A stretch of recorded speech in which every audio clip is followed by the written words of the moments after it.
It's simple. WWE cannot make this major mistake with Jade Cargill. In today's video, we're going to be discussing what they cannot do. Now look, Jade Cargill, she recently gave WWE fans a scare after suffering a gruesome forehead injury during a main event of the September 26th episode of WWE SmackDown.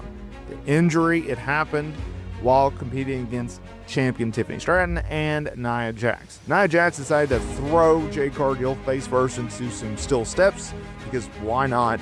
And that busted open Jade. Now Jade is on the sidelines, with Mike Johnson, a PW insider, reporting that Jade Cargill only needed a few stitches, and the hope internally is that she will be cleared within a few weeks. While her quick return is good news, it does present WWE's creative team with a critical choice, and there is one big mistake that they must avoid with her character going forward. Now look, since her WWE debut, Jade Cargill has been presented as a generational talent, but her journey to the top has been dealt with some near misses, right? She was sidelined in the end of 2024. She then came back, had an epic feud with Naomi. They feuded into WrestleMania 41. She went on to win the 2025 Queen of the Ring tournament, going over Asuka in the finals, leading to her challenging Tiffany Stratton for the Women's Championship at SummerSlam. However, she fell short in capturing the title and beating Tiffany, which shocked everyone, including myself. Then she did a singles match with Tiffany on an episode of SmackDown. They went to a no contest, and Nia Jax came out of nowhere just to attack both of them. Then the triple threat match happened, leading to Jade being sidelined with a significant injury. To immediately put her back in the same program with Stratton upon her return would be a major mistake by WWE, in my opinion. Having her chase the same prize and repeatedly fall short risks damaging the special aura that she possesses, potentially defining her as a challenger who can't win the big one rather than the inevitable champion she is meant to be.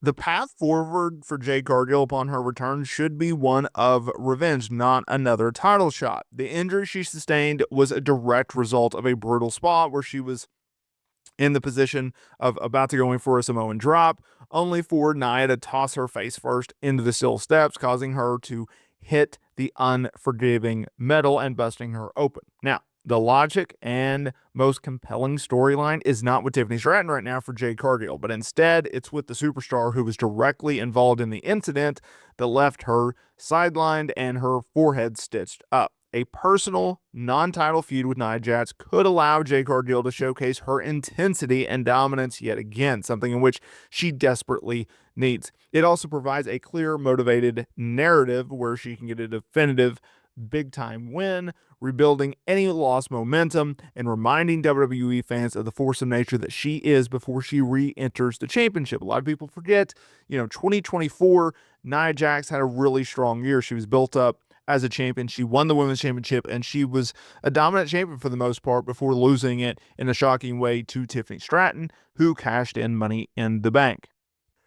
Jade Cargill's entire appeal is built on her presentation as a larger-than-life figure, an athlete with an unparalleled look and presence. This is the aura that made her the star in AEW that she is and was, and now in WWE.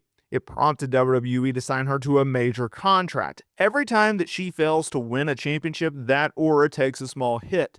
The mistake WWE must avoid is making her just another competitor on the roster. She needs to be protected and booked as a special attraction. A brief detour from the title picture to demolish the superstar responsible for her injury would do far more to preserve her star power than a third consecutive championship loss to Tiffany Stratton. It also reinforces her character's strength and gives her a legitimate reason to even be more focused and dangerous when she eventually challenges for the championship again. Now look, WWE, they are on the road to Crown Jewel this Saturday in Perth, Australia. WWE has a crucial decision to make, I think, on the final episode of SmackDown before that show. Instead of booking yet another match between Tiffany and Jade coming out of that, WWE, they have gone in a situation where Tiffany Stratton is slated to face Women's World Champion Stephanie Valker at Crown Jewel for the meaningless Crown Jewel Championship. So I say, keep Jade off of TV this week, and then coming out of Crown Jewel, or in 2 weeks or 3 weeks or whatever you want to do, then you have Jade Cargill She comes back. She comes back with a vengeance. She comes with a violent grudge type, mentality, wanting to get revenge on Nia Jax. You can play it up as, hey, Jade is pissed off that Nia Jax cost her not only the championship once, but also cost her the championship twice. That she would not have been in a situation where she would have lost the match if it wasn't for Nia. She wouldn't have missed a few weeks of TV and money. I guess you could play in that because of the injury. So there's various things that they can do with Jade coming out of this, but I think her going after Nia Jax, going after someone in which she can beat, is the right call. I really, really do.